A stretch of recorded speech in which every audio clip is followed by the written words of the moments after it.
This episode contains discussions around mental health, suicide, self-harm, and other sensitive topics that some viewers or listeners may find distressing or triggering.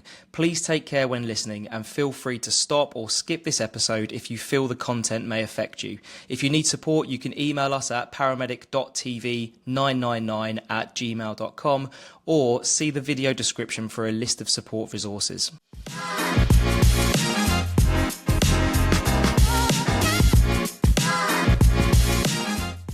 Welcome back to another episode of Paramedic TV. My name's Tommy and this is presented by PocketClinician. Today we have the pleasure of being joined by a very special guest. Olivia from Changing Minds Training is a mental health educator with a huge amount of experience helping healthcare professionals develop the confidence and the skills to support patients experiencing mental health crises.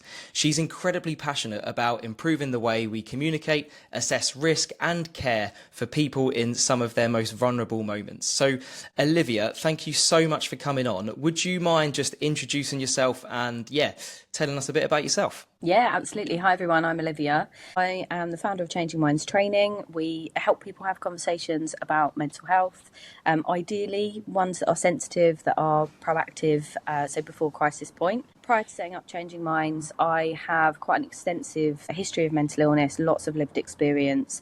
I've overcome things like self-harm and survived suicide attempts.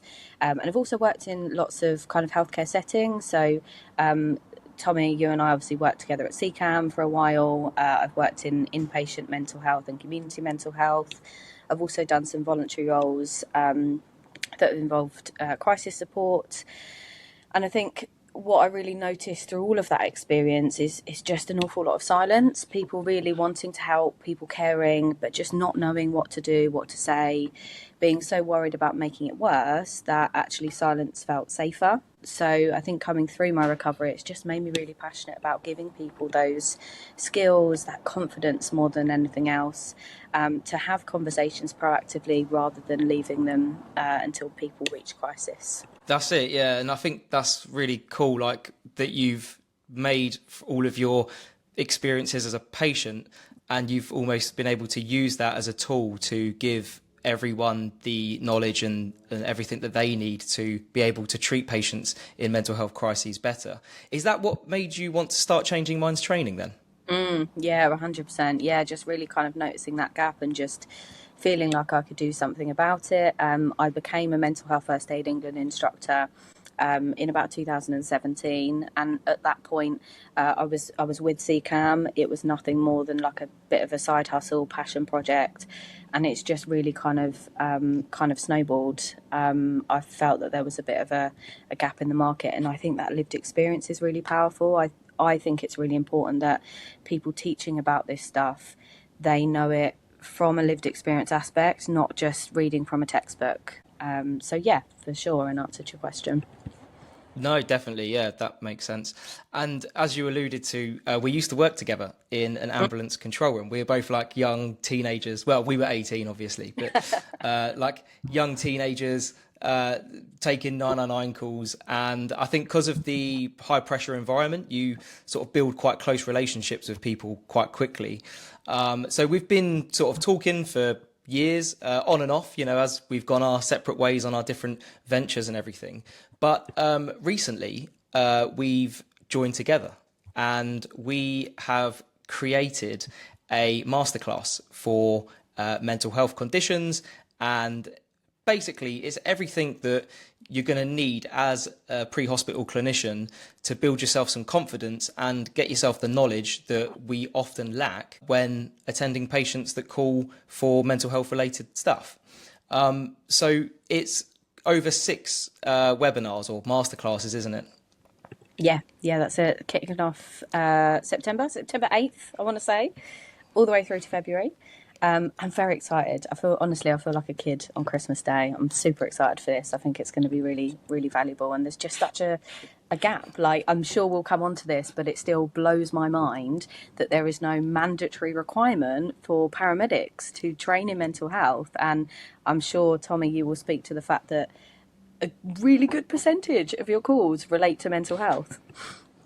Yeah, I did a Instagram reel the other day, and I just come off 2 night shifts, and I did about 12 patients, and 5 of those patients over the 2 night shifts were calls relating to mental health. And it was a mix of a chronically suicidal patient to mental health crises.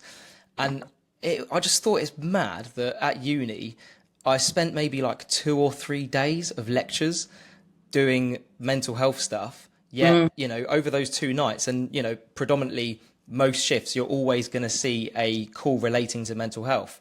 Yet you can spend loads of the degree, maybe a whole semester, doing BLS and ALS and cardiac arrest. Yet that's sort of a 1% job that we see. It's crazy. But going back to your experience as a patient, hopefully these questions and answers will really give people that are listening an idea of how to talk and how to deal with these patients, considering you've got the experience as a patient yourself. So, I mean, you are literally the perfect person to be able to provide these answers. So what do you wish healthcare professionals understood when they were treating you? I think probably something really simple is that they don't need to have all the answers. Just how they make or made me feel, how they make patients feel in the first, 10, 30, 60 seconds is massive. I would imagine that there's maybe a bit of a fear with those kind of calls, because we know that, healthcare systems stretch, but mental health system especially, and all of the referral pathways are difficult to navigate and are ever changing. But actually, just how somebody shows up in those first few seconds, and whether they make you feel like a human being or somebody that's a bit of a nuisance, has a real impact on future experiences and kind of recovery going forward. So just that real kind of human approach more than anything else, rather than anything really technical or clinical. Just recognizing that actually I'm a human being in front of you that's going through a really difficult time right now. Yeah, sometimes I definitely see it where you'll go out to a patient and they'll explain what their issues are, and my crewmate will just go through all of the textbook questions. Oh, have you got a plan? They got the means? How long have you felt like this? Are you under a mental health team? And it almost like comes across as like an interview with the patient, and you can tell that they really don't appreciate that. Is there anything specific that people or clinicians specifically did that actually made a genuine difference and really helped? Again, I guess kind of building on that last question, is that real just like human approach, that when you were talking about, reading from a script, reading from a checklist, like the patient feels that, and then they feel processed. They feel just like another, another tick box. And I think the interactions that I had that were positive with paramedics, like specifically, were the ones where I was just made to feel like a human being that was struggling. Where I was spoken to with basic respect and dignity, and I was given choice, and I was involved in, my treatment and what happened next. And really the ones where they were just honest, like they were honest about maybe not knowing or not understanding, or, what would come following their interaction. So yeah, for me, it really comes back down to that like human approach and those real basics around, involvement and collaboration and choice. So really, I mean, for the listeners listening to this, the next time you go to a mental health related call, I suppose majority of the time, the patients physically aren't critically unwell. So actually you can take a step back. You don't need to check pulses and do their blood pressure and check their blood sugars really quickly. You can sit back and try and have more of a conversational paced assessment, as opposed to going in, let's do a set of observations. And I think that's what people focus on too much, is getting that set of obs. But then, like you say, it's really important to treat them like a human and make it conversational and just sit down, relax, try not to make it too scripty and interviewy. That makes a lot of sense. And I've heard a lot of people say like, oh, well, there's not much we can do. Like we only spend half an hour or an hour tops with these patients. But actually what you've just demonstrated there is we can still make quite a massive difference in that hour window when talking and assessing that patient. 100%, 100%. And it's one of the biggest pushbacks that I get from any clinician really is the time limitations, and I can totally empathize with that, and I hear the struggle, but I would argue that you don't need a long amount of time. It's quality over quantity. And I do a really interesting exercise in the suicide first aid course where we just spend 2 minutes listening, and 100% of the time everybody feels heard, they feel understood, they feel more willing to accept suggestions that the other party then has for them, and that's 2 minutes. So I would argue, and correct me if I'm wrong as a paramedic, Tommy, that you have 2 minutes. You have 2 minutes to make that person feel heard. 100%, yeah. And literally the other night, when the ones that I was talking about, we went to a patient, didn't get much information, and we walked in, and he just proceeded to tell us a bit of a life story that went on for a while. Maybe we're talking a good 10 minutes he was talking for, and I thought, we'll let him talk because I think that's what's important to him. He wants to be heard. And then I butted in and said, okay, so why are we here this evening? What's brought us here? And he said, I'm coming on to that. And I thought, okay. And I thought the thing is, a lot of these patients, they want to reason with you and you to reason with them. And I suppose our plan of either going to A&E or being referred to a community service, that needs to be reasonable, but at the same time, that reason needs to be balanced from the patient with us listening to them, if that makes sense. And that sort of goes along with what you were kind of saying, right? So is there any experiences that you've had where a clinician made it worse? Oh, I have many examples, Tommy. Yeah, really, really sad to say that there's a lot of pre-hospital examples, and for anybody that's following along on social media, you'll kind of see these come out as I talk about the session, the masterclasses, and kind of link them back to these, because again, that kind of lived experience is really for me what has driven this series. And I want to be really clear that I'm not like blaming or shaming anybody. I know the challenges that paramedics, clinicians are under, that gap in the training, and nobody's out there, nobody wakes up in the morning and thinks I'm gonna do a bad job. Generally, people in healthcare professions, they want to help people, but if we've never been taught how, then how are we expected to do that? So I guess I just want to kind of caveat that with my examples of things that have been unhelpful. But really, again, it's kind of the opposite of what I've said helps. It's where you feel like you are somebody that's, just being processed. You're just another patient on the list. You're not really treated like a human being, or maybe your choice is completely stripped away. So suddenly, just because you're experiencing a mental health crisis, you maybe viewed as not having capacity, or that you shouldn't have any kind of involvement in your decisions.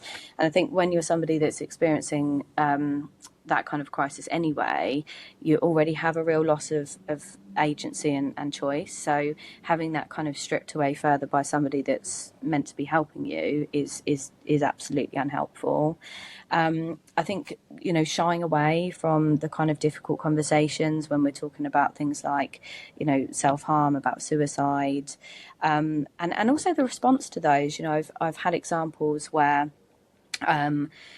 an ambulance has been called on my behalf. I've been actively self-harming. I have had something which by all intents and purposes could be deemed as a weapon, but actually the context is really important. There's no aggression, there's no previous violence. That is being used to, manage my own distress. That must be awful, to be calling someone for help and then for the help to arrive to actually find that actually this is the opposite of what you were calling for. This has just made it worse. And yeah, I can imagine getting the police called on you for self-harming just makes you feel like a criminal as opposed to, or like a dangerous person, when I suppose the only person you're a danger to is yourself at that point, and there's no reason for the police to be involved in those cases. And I think doing a realistic dynamic risk assessment in those situations is what is required with a lot of common sense. I've seen it before where crews say, oh, yeah, there's a knife on scene, let's hold back for the police. And I'm thinking, hang on a second.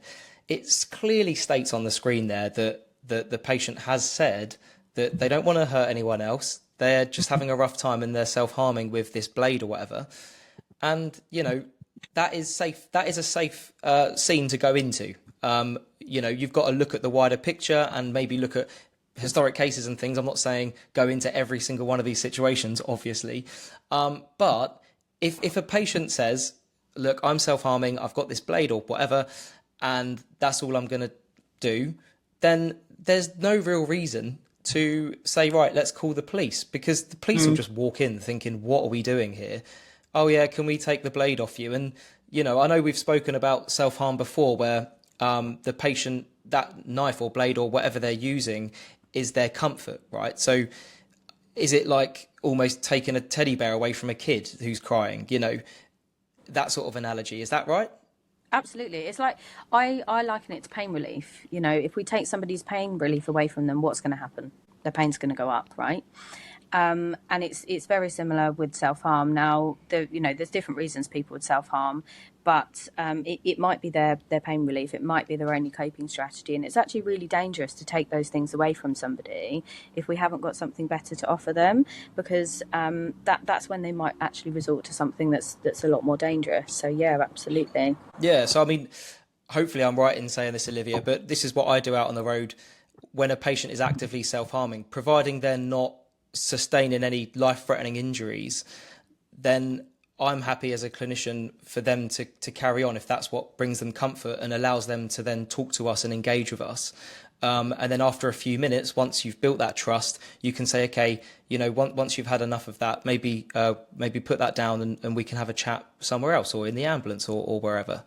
Is that a good way to go about it?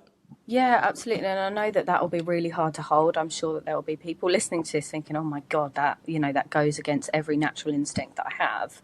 If somebody is, actively harming themselves, what we want to do is to stop that. But actually, the reality is quite different from our instincts. As you say, with everything, context is key. There's caveats here. If somebody is, actually chopped a limb off, like, we're going to need to think a bit more dynamically about that.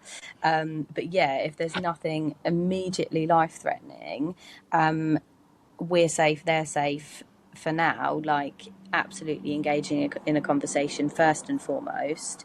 And then maybe once a bit of rapport is built, we could gently suggest the idea of, how would you feel about putting that down for a minute, 5 minutes, 10 minutes, and just talking a little bit more about how this helps you, or how we've ended up being kind of called here today, something to that effect.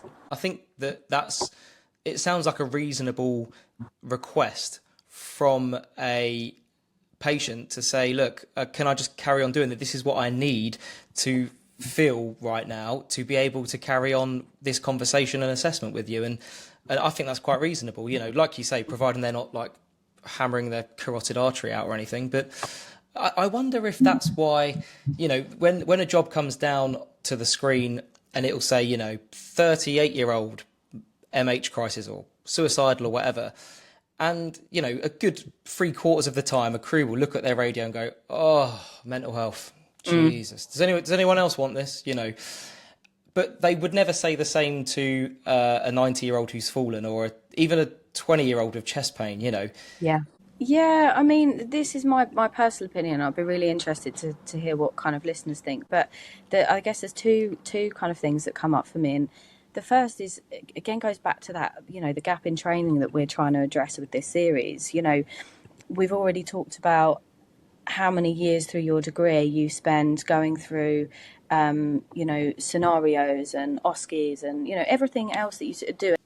It's physical. You're being equipped for a really good percentage of what your role is, but actually there's almost, I would argue, maybe 50% of the job that doesn't really get any any airtime. And again, correct me if I'm wrong, but I think the time also that you do spend on mental health is very much the the pathology of those conditions, not how it actually presents in reality, not how you actually have a conversation with somebody, not how you actually use tools to de-escalate a situation where somebody is, threatening to end their life. So my personal opinion is that the reason that dread comes in when that call drops through is because paramedics don't actually feel equipped to deal with it. A cardiac arrest or a trauma job comes in, you've got all of that experience and training and, all of those test runs behind you, and you just don't get that with mental health calls. So how can we expect there to be any,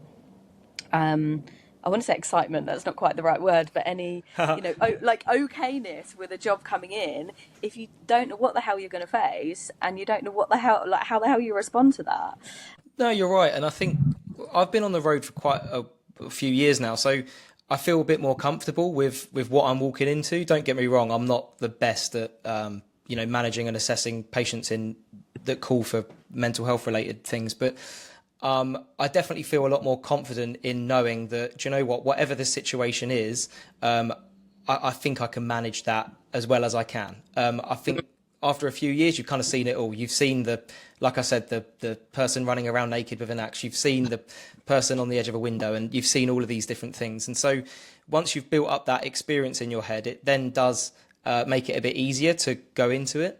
But, what we talk in some ambulance trusts, 70% of their workforce has less than 3 years experience. I mean, and if you only get a couple of days worth of lectures on the pathology of depression and bipolar and schizophrenia and saying, yeah, and here's the JR Calc suicide risk tool, which, sorry, JR Calc is really wishy-washy, then, what do you expect? And yeah, you're right. And I suppose it is a valid reason, really. And the lack of training is, like you say, is what we're addressing with this masterclass.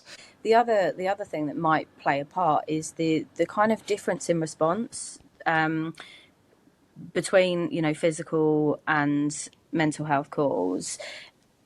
And what I mean by that is there's much more of a script, I understand, with physical emergencies. Somebody is in cardiac arrest, we do A, B, and C. And I appreciate that won't translate to every presentation, but there's much more of a chronological kind of sequence of events. And mental health just isn't like that, because everybody is so unique, so different. There's so many different kind of contributing factors to why they might be presenting in that way in that particular day. Somebody with the same diagnosis can experience it very, very differently. And I guess it might be quite difficult to switch between those mentalities of, here's our cardiac arrest, we do A, B, and C. Here's our mental health patient. Where is the script? Where do we go? And I think some of what we're going to be doing over this series is kind of getting ambulance clinicians to be a bit more comfortable with those grey areas and in trusting their instincts and trusting their clinical judgment, because that's really what it comes down to. But to make a good assessment, to reach a good clinical decision, we have to have good conversations. We have to build that rapport so we can have those good conversations to make that assessment. And I think that's where this real gap is. Yeah, no, you are exactly right. When we go to someone with like chest pain, you kind of know what questions you're going to ask before you get there. And it's really easy to say to a student paramedic, right, if you get stuck, fall back on this, listen to their lungs, ask to do an ECG, ask if they've got any allergies. And there's so many like consultation models that fit a typical patient with a physical ailment, but it's very difficult to follow, like you say, that consultation model or that script with someone who is communicating in a way that makes it difficult to make a conversation flow. Obviously, we've been working on this masterclass for a long, long time. We're tweaking every bit to just make it perfect for the pre-hospital clinician, rather than just banging on half an hour about what depression is and what bipolar is, what schizophrenia is. It's how do you navigate those conversations and how do you adapt that communication style to fit that patient's needs? Because like you said, the first thing that the patient wants to feel is human. And by adapting our communication styles to their needs, we'll make them feel human, right? The clinical skill is in the conversation. You were just talking about the the series of tests or observations that we can do for physical health assessment. We don't have that. We can't run I know you're not doing blood tests on scene, but as an example, you can't run a blood test and you get, yes, this person has depression or they have anxiety or whatever it might be. So the skill is in the conversation. The conversation is what allows that assessment to take place, and that's the part that you're not trained in, which again, hopefully will be bridging that gap. No, definitely, yeah. So just to touch on communication, because I know we've just talking about that. Do you have like a favourite opening question when somebody is emotionally distressed? Oh, good question. So it's got to be open. It's got to be an open question would be the first thing. And I think it's important to recognise that there isn't one way of doing it. Like there isn't a script. I can't hand you a manual of things to say that's going to be right for every single person that you meet. But something like, tell me what's been happening, or something really open where they have the opportunity to expand and kind of share is where my suggestion would probably sit. Perfect. So really just walking in and really asking that open question, how can we help today, or what's going on, or thing. Yeah, I mean, so really it's not difficult because I've seen junior clinicians and students, and I suppose even fairly experienced people walk in and it takes a while to adjust to the situation, and it goes a bit silent. But yeah, simple questioning. And I suppose by keeping that level of simpleness without going too deep at the start, would that be helpful as well? Yeah, and really simple things, just introducing yourself, hi, I'm Tommy, hi, I'm Olivia. And really in that first 20-30 seconds, think about how can I let this person know that I'm here to help them, that I care about them. And that might be something as simple as like, hi, I'm Olivia, really want to know a little bit about what's happened, leading to us being called today. Can you share a little bit about that with me? And it's also okay to say that you don't fully understand the ins and outs of somebody's situation, or that you've not encountered something like this before. I think that authenticity and honesty is really powerful, and I sometimes wonder whether with clinicians in particular, there's a feeling of having to have all the answers, having to know everything, and it doesn't make you less of a clinician to say I don't know the answer to that, or I'm not 100% sure about that, but I do care about you and I do want to help, and we can work through this together, or I've got somebody on call that I can speak to. I think that authenticity is really key, because people that are in crisis are generally quite acutely aware of when somebody isn't being real. They'll kind of pick up on that. So yeah, really simple. Introduce yourself, open question. How can you convey that warmth, that care, the fact that you're here, with them in that first minute of your arrival? Yeah, that makes complete sense. And I suppose all patients want is honesty. And I know that when it comes to physical ailments, patients of chest pain or abdominal pain, they can ask us questions and we can blag it, coming across as the clinician and the expert in the field and all of that. But with mental health, we're not the expert. And the only expert is the patient themselves. They know themselves more than anyone else. And so by us trying to blag our way through a conversation going, yeah, I know what you mean, or things like that, patients can get really touchy when you say, yeah, I know what you mean. And I was going to touch on this because a lot of clinicians, even experienced ones, hate awkward silence. And I like awkward silence. When I'm seeing a patient, even with a physical ailment, I'm happy to just sit there and ask a question and let them talk. And then when they stop talking, I won't speak straight away. But specifically in a mental health related call, is silence important in that conversation? 100%. Yeah, really, really useful skill. And it is a skill because it takes practice. Like, it feels uncomfortable. It feels uncomfortable for most of us, if not all of us, we don't like silence as human beings, and if there's silence, we'll fill it. But that's why it's so powerful, is that if we're not filling it, then our patients likely will. And really encourage you, if you're listening, just to wait even a beat or two longer than feels natural when they stop talking or when you've answered a question, because actually in my experience some of the most profound disclosures and information have come in those moments of silence. And if you're feeling that you need silence to process, then they're probably in a very similar boat. So yeah, silence is absolutely golden. Another thing I've noticed people do a lot is when a patient says something like, oh, you know, my family hate me. Yeah. The person that I'm with has said, oh, no, they don't. I'm sure they don't. You know, they're your parents. They don't hate you. And for them, for the clinician, it seems like they're reassuring them in a way that is nice. But is that helpful to a patient that feels like their family hates them? It might come across as dismissive.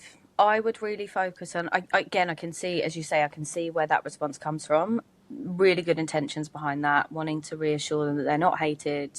But actually what that response is doing is it's dismissing the feelings that they are experiencing. So whether or not their family hate them is actually irrelevant, because they feel like they do. So what is that experience like? So actually something more helpful might be, it sounds really upsetting to feel that way. Or can you tell me a little bit more about what that means to you? Yeah, I think there's definitely more helpful responses that we could have to something like that, which really is rooted in kind of validating the feelings and the experiences. Yeah, you know, I'm not the only man in a relationship who's been told by his wife that he's not listening to her. And I was encouraged by my wife to read the book Men Are From Mars, Women Are From Venus. And, you know, I'm not plugging this book or anything, but it sort of talks about how when men talk to each other, we don't validate our feelings, right? We just give each other solutions. Whereas women, they validate each other's feelings. They don't give each other solutions. And so that causes issues in communication in a relationship, because the man will provide solutions, but actually the woman just wants validation of that feeling. And that was the first time that I actually learned how to respond to those types of things when I'm with patients that call for mental health problems. So is there any phrases from your experience as a patient and even through your experiences as a trainer, are there any phrases that you've heard that need to be cut out, that need to disappear from healthcare? I think things like, and again, comes with really good intentions, but often you'll hear people say things like, I know exactly how you feel. We can never know exactly how somebody feels, even if we've been through something that's near on identical. Actually, what that means to that person might be something entirely different. So anything that's like, based on an assumption, I think is unhelpful. Anything that might be, labeling or defining somebody by a diagnosis is going to be unhelpful. Yeah, I'm trying to think of some other more sort of specific examples of things that like are categorically unhelpful. And all that's coming to mind right now are like helpful phrases. I usually get the other kind of end of the question. So what I'd be kind of aiming for is those phrases where we are validating feelings, where we're kind of summarising, we're reflecting back to show that we're listening. It sounds like X, Y, or Z. I think, yeah, I suppose there are a lot of phrases that people would say that is difficult to come to mind. Even I can't really think of phrases that should disappear from healthcare. But you're right. The main one is just that invalidation of the patient's feeling by going, yeah, I know what you mean, or no, they don't hate you, or whatever. And it's sort of introducing those phrases like, oh, that must be really difficult, that must be really scary. A kind of really brief exercise that listeners could do to kind of draw out their own phrases is just to like reflect on a time where you've struggled. It doesn't have to be anything severe. We all have mental health. We all have days where we've feel a bit low or anxious or stressed. And, maybe just bring to mind a time where somebody you felt really listened to, you felt really supported. What was it that person did or said? And conversely, think of a time where you've gone away maybe feeling worse, and what was it that person said or did that made you feel that way? Because I can guarantee there will be, transferable skills there. No, definitely. And I suppose it's just thinking before you speak, which is something I've probably struggled to do a bit as well. But like, it's sort of thinking about, right, if I said this, how will it come across? And it might come from a good intention from yourself, but it might come across quite badly, or it might not sort of give the patient what they want in that style of communication. So yeah, no, really good points you raised there. So one aspect of paramedic practice, and it's in the HCPC values and the things that we have to abide by, is making sure that we are mentally able to do the job. And they specifically talk about managing our mental health. But it's something that a lot of ambulance clinicians struggle to do. Do you think resilience is something that we're born with, or is it something that we need to build and work on? Definitely the latter. Again, it's it's a skill. It's something that we can develop through practices. Essentially, I think that we're all born with a certain level of resilience, but that's contingent on all kinds of factors, from genetics to upbringing. But yeah, definitely something that can be grown and develop. It's not a fixed trait by any means. Sweet. So yeah, so even like as a student who might not feel resilient enough to, I don't know, do the more difficult jobs or fully be able to look after themselves regarding their own mental health, at that stage, right at the beginning of that career, I suppose it doesn't matter too much. And if someone says you're not resilient enough, then really they're wrong, because resilience is something that's built on, not just tick boxed and brought on into your genes, I suppose. Yeah, absolutely. And it's a continuous practice as well, because there are things that can build our resilience. There are also things that can damage our resilience. So it's not like, oh, I've reached a level of resilience and I'm good now for the rest of my career. It's something that, we have to actively practice. If there was one thing that every clinician should start doing this week to protect their mental health, just one thing, what would you advise them to do?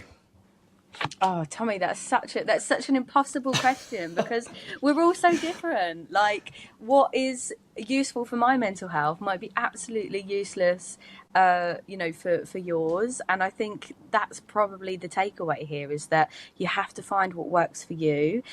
Obviously there's by the book basics. All of the things that we think about as good for our physical health are like, foundations for our mental health. So things like sleep, things like nutrition, things like movement, things like, connection. But, I do a lot of aerial, like circus exercise. And for me, that is a real foundation of me having positive mental health. If I said, Tommy, my key message is go and do some aerial exercise, it's probably not going to work for you, right? So I've never tried it. There you go. There's something for you to take away.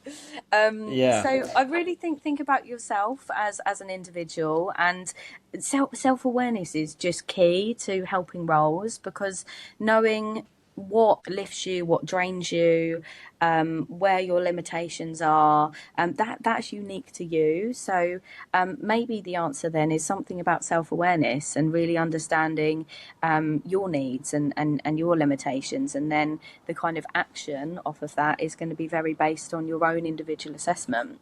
That's probably not the slick answer that you wanted, but it's the one that you're getting. No, but do you know what? I wasn't expecting that answer, and but the way that you've just explained that there is so true. And I've just done what a lot of pre-hospital clinicians do, and just tarnish everyone with the same brush and go, what can we all do to help our mental health? When actually, you're right. It's a unique thing to you, and I'm going to do things differently to everyone else. So we've actually got one whole masterclass dedicated to looking after ourselves. And that's really important, because the only way that you can be a good clinician, amongst, learning lots and working on communication styles and all of that, is being healthy mentally, physically, and looking after yourself. And that's probably the best way of improving yourself as well. I think in all healthcare professions, there's a real stigma around struggling yourself, in asking for help, in saying this job or this patient has really affected me. And I think that's something that we really need to work on. I understand why it exists. There's almost this feeling that I want to say superhuman, but it's not quite to that extreme. But there's this kind of myth or misconception that if you are a clinician or, you know, any kind of helping caring professional, that you've almost leveled up in some way, that you're not going to experience, you know, challenges that your patients might be coming across. And it's just not true. And I think that's something that's, you know, really got to be broken down, because people, you know, I can't remember the exact quote for the life of a paramedic, but it's an insanely short period of time, you know, the turnover that we're getting. And I wonder if a lot of that is, you know, attributed to people only stepping away when they're broken, when they're at burnout. And actually, maybe if more proactively they've said, hey, you know, this is a struggle, something could have been done or changed to prevent them, you know, leaving the profession entirely. No, it's true. And, you know, I think you hit on something really important there. Is I see a lot of people come out on the road, or they've just qualified, and they do have, I'm not saying everyone, but there is a lot of people, they do have this like God complex about them, and they can come across quite patronizing to patients. They can sort of dread calls because they would never be in that situation. You know, a homeless person, a drug addict, someone who is unable to wash themselves and smells. It's sort of, oh, that's disgusting, you know, but actually, you know, that's not our place to judge. But at the same time, I do wonder if that comes from a deep insecurity from themselves of, actually, I'm new and I'm not confident at this, and this is the only way that I can carry on. But doing that, you might as well just be batting yourself over the head with a tennis racket, because you're making yourself worse by doing that, because you're building up these connections in your brain that are going, right, these types of patients equals this. And, you know, if it can break you quite easily, definitely. And talking about looking after ourselves, I know I said this at the start as well, but obviously we've spoken about some potentially triggering and sensitive-ish topics in this episode. So there are resources out there if you feel triggered, or if you need help in one way or another. So please take a look at the description in this video, and there's lots of resources there. To finish, I'm going to do like a mental health fact or fiction type quick fire round, I suppose. So I'm going to read out one statement at a time that I've heard out on the road, and Olivia is going to give us a fact or a fiction. So unless I give you the question, you tell me whether you think it's fact or fiction, and then I could give you the correct answer. Oh my goodness gracious me. Yes, let's do that. Okay. So yeah, this has spun around, and here we go. Right. Am I ready? Yes. I'm ready. Are you ready? There's no judgment, Tommy. It's all right. Well, you know, maybe not from you, but from the two other people listening to this, there might be. Okay, so number one, asking someone if they're suicidal might put the idea into their head. Fact or fiction? Fiction. Spot on. Yeah, this is absolutely fiction. One of the biggest misconceptions in suicide prevention is this idea that we can give somebody an idea they don't already have. We're just not that powerful as human beings, and there is no clinical anecdotal evidence from anywhere across the world to suggest that this is the case. The evidence that we do have suggests actually the complete opposite, that asking that direct question opens a door, it gives them permission. One out of 10 so far. Ready Good for so far. I think so.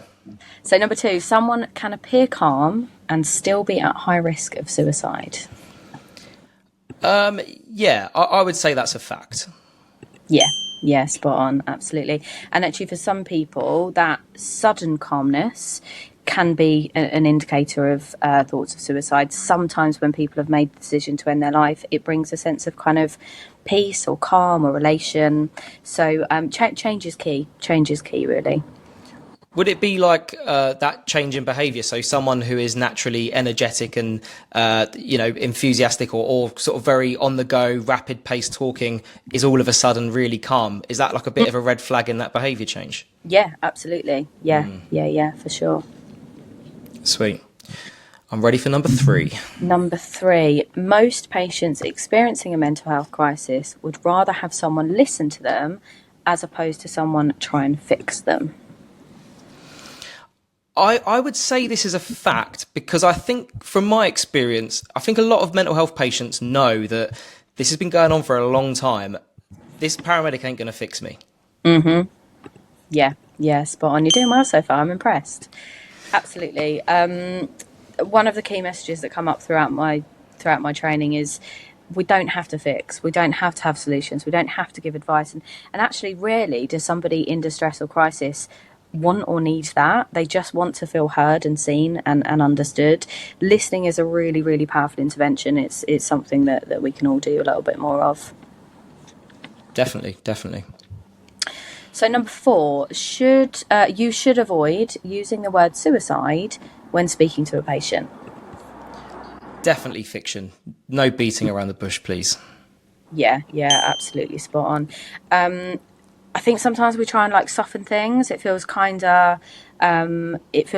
more natural, but actually we're doing the person a disservice because if we can't even bring ourselves to say that word, what message does that send?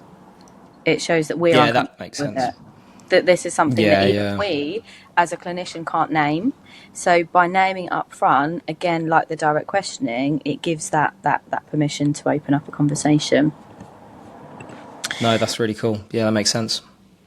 Nice. So number 5, mental illness can present very differently from one person to another, even if they have the same diagnosis.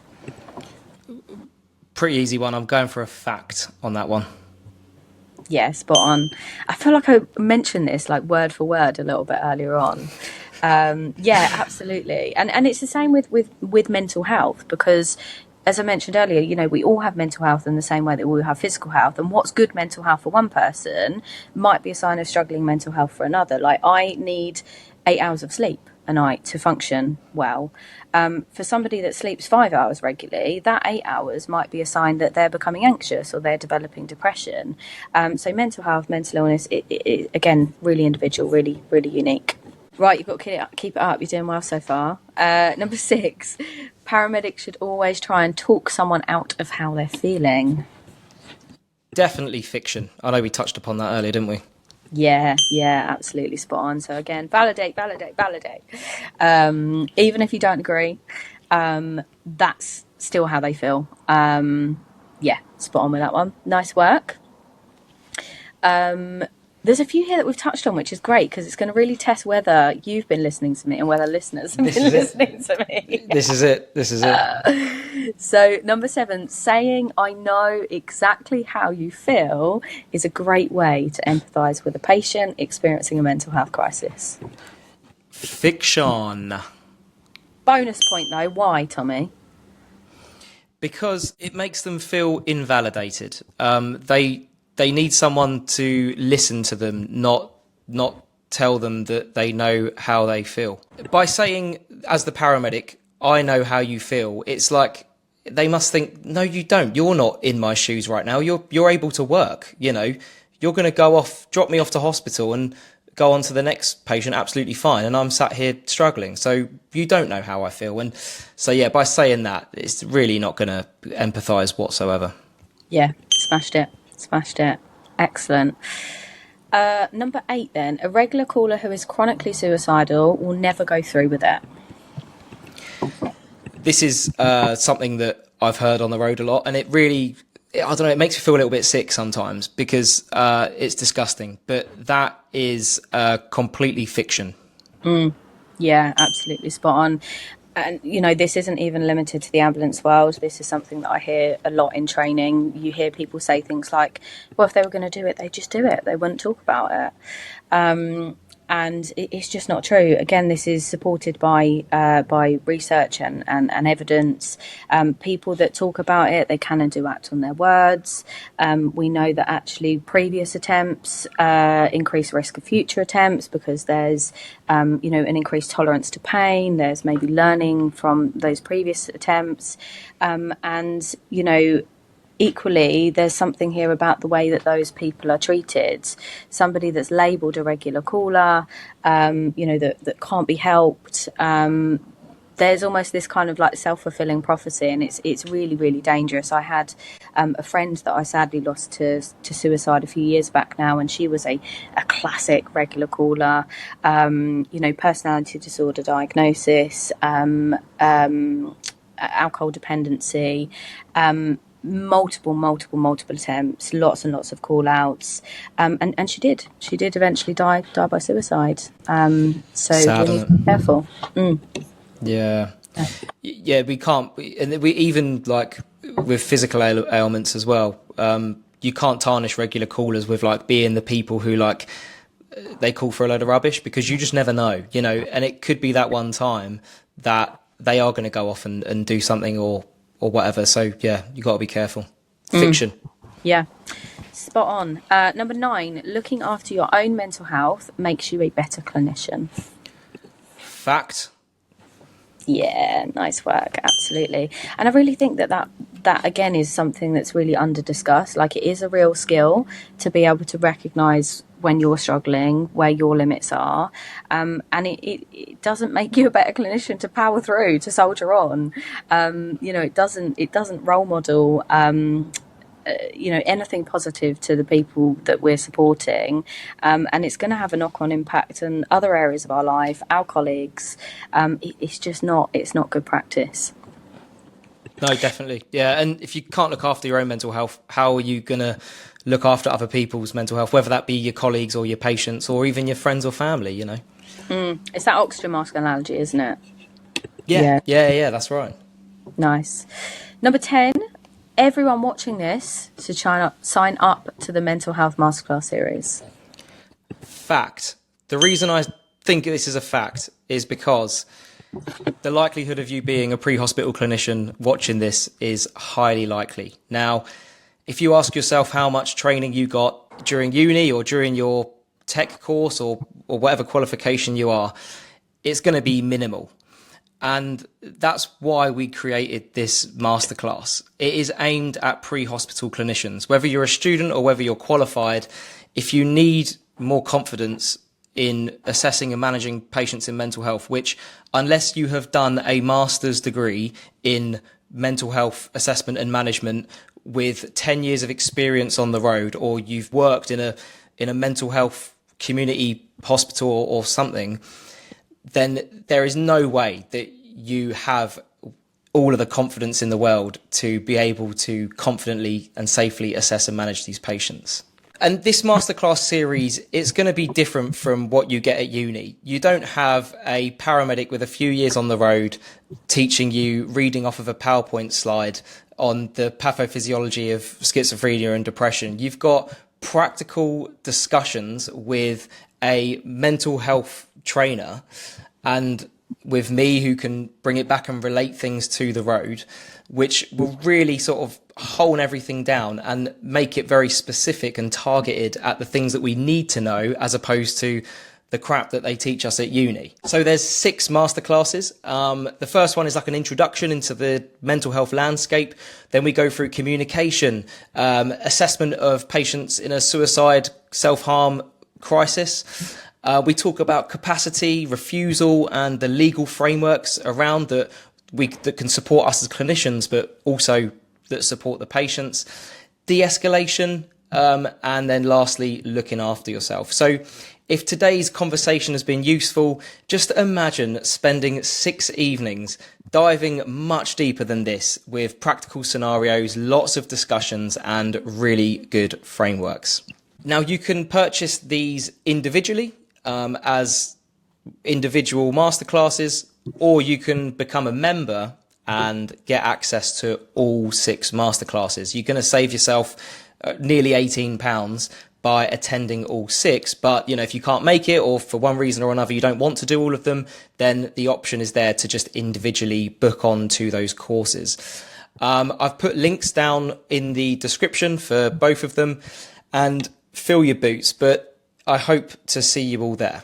So like I said before, you know, we've spoken about a few sensitive topics of discussion. Hopefully you're all okay, but, you know, for those of you that are triggered or that are thinking, actually, yeah, I'm struggling with my mental health, there are lots of resources and lots of charities, lots of people out there that can help you. So the first one is, obviously, if there's an immediate threat to life, you're going to call 999. But you can call the Samaritans. They provide 24-hour support for anyone in distress. So you can call 116 123. You can speak to Shout, and they have 24/7 text support. So if you don't fancy speaking to someone on the phone, you prefer texting, those are the people to go to. So you can just text Shout to 85258. You've got Mind, you've got Calm, and loads of others. And I'm going to pop them on the screen here so that you can see everything that Olivia has put together that can aid you with any problem that you're going through relating to your mental health. So, Olivia, thank you so much for coming on to Paramedic TV. You also are, you're the first ever guest on this channel. So yeah, thank you for doing that. And I will see you on the 8th of September for the first series in the Mental Health Masterclass series. Yes, you will. So I've been Tommy. This is Paramedic TV. Until next time.